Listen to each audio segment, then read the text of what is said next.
Annick, la question qui nous est arrivée est la suivante. Lorsque le mariage extérieur n'est pas dans une dynamique de croissance, reflète-t-il le mariage intérieur non accompli pour chacun des partenaires? Moi, j'ai l'impression que la question est mal posée. Parce que tout mariage ordinaire, même si qu'on passe devant un prêtre, un rabbin ou un cheikh, peu importe, tout mariage qui passe par l'état civil est un engagement qui reflète le mariage intérieur. Mais la plupart des êtres ne le savent pas. C'est certain.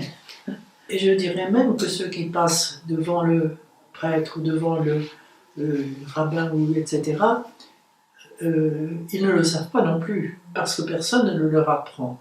Parce que personne ne leur apprend que le mariage essentiel, fondamental, c'est le mariage d'eux-mêmes avec eux-mêmes, de chacun des époux avec lui-même.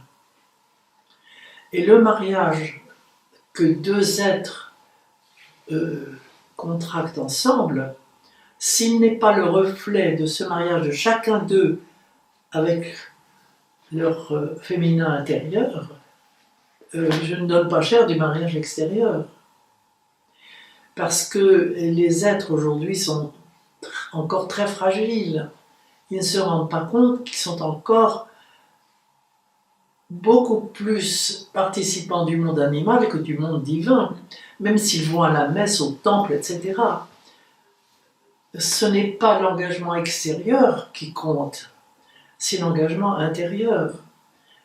Et cet engagement intérieur, il implique que l'on rencontre son autre côté, le fameux côté qui n'a jamais été une côte, qui est justement ce féminin intérieur, et qui est riche de toutes les énergies potentielles que nous avons à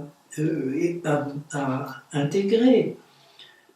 Si on ne sait pas ça, ces énergies potentielles inconscientes qui sont là, elles sont de la violence. Et cette violence, elle ne saura pas résister aux difficultés quotidiennes du couple. Et elle va s'exercer dans des destructions tragiques. Alors que cette violence, c'est celle qui peut faire au contraire la sainteté. Parce que si elle est travaillée, elle est transformée en information. Les physiciens le disent aujourd'hui, l'énergie c'est de l'information. Mais la Bible le dit depuis longtemps, étant donné que l'arbre de la connaissance, il grandit justement avec cette transmutation de cette violence animale en lumière, de cet inaccompli en accompli, pour parler le langage hébreu. Donc tout est là, tout tient à cette conscience que l'on a d'avoir à épouser ce féminin intérieur en chacun de nous. Alors là, le mariage sera plus solide, c'est évident. Et on saura accepter l'autre dans sa liberté totale. Je dis des mots qui sont graves, qui sont très difficiles à vivre. La liberté, justement, c'est quelque chose de très difficile à accepter chez l'autre. On voudrait qu'il soit nous, mais il n'est pas nous.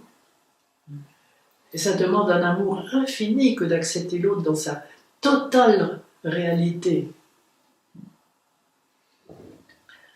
Et si on ne peut plus vivre ensemble parce que vraiment c'est difficile, on peut se séparer d'une façon très amicale, et très, très calme et très dans le respect l'un de l'autre. Il y a une incompréhension terrible sur le mariage.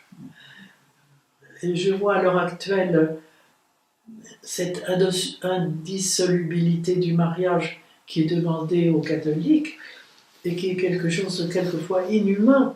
Ouais. Et moi je me souviens, dans ma génération, et puis mes parents et grands-parents encore plus, étaient complètement bloqués par l'Église, par l'interdiction du divorce, et ils se détestaient et se détruisaient mutuellement d'une façon tragique. Il aurait beaucoup mieux valu une séparation amicale, plutôt que cet acharnement affreux, abominable. Et aujourd'hui encore, les divorcés qui se remarient sont encore mis au banc de l'Église. Voilà, alors tu vois, c'est quelque chose de tout à fait tragique, cette incompréhension-là. Le mariage indissoluble, c'est celui que nous ne pratiquons pas. C'est-à-dire celui de la rencontre de nous-mêmes avec nous-mêmes. De nous-mêmes avec tous nos monstres intérieurs, pour les transformer en lumière. Ça, c'est le vrai mariage. Et le mariage entre hommes et femmes, après ça, est une aide ô combien magnifique quand elle est vécue dans cette conscience-là des deux côtés. Mais quand elle n'est pas vécue dans cette conscience-là, le mariage extérieur est très très difficile. Très difficile.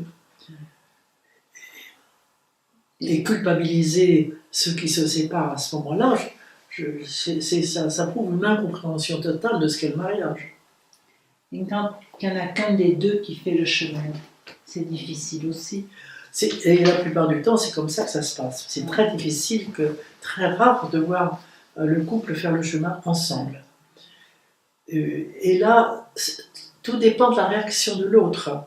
Je parle réaction parce qu'il sera forcément dans la réaction. Au lieu d'être dans l'intelligence de ce qui se passe chez l'autre, il sera dans le réactionnel. Si sa réaction est un respect profond et un amour assez grand pour laisser l'autre faire son chemin, et réciproquement, les choses peuvent se faire très très bien. Mais si au contraire dans le réactionnel, il y a une agressivité insupportable, il vaut mieux à ce moment-là se séparer. Oui. Oui, mais tout ça est très difficile, très douloureux à dire, très complexe. Mais si tu veux, sur le plan de la réflexion sur ce sujet, c'est relativement simple. L'appliquer, c'est très difficile, parce qu'on a affaire à des êtres en souffrance, et donc c'est extrêmement délicat et difficile. Mais sans ça, les choses sont simples à analyser.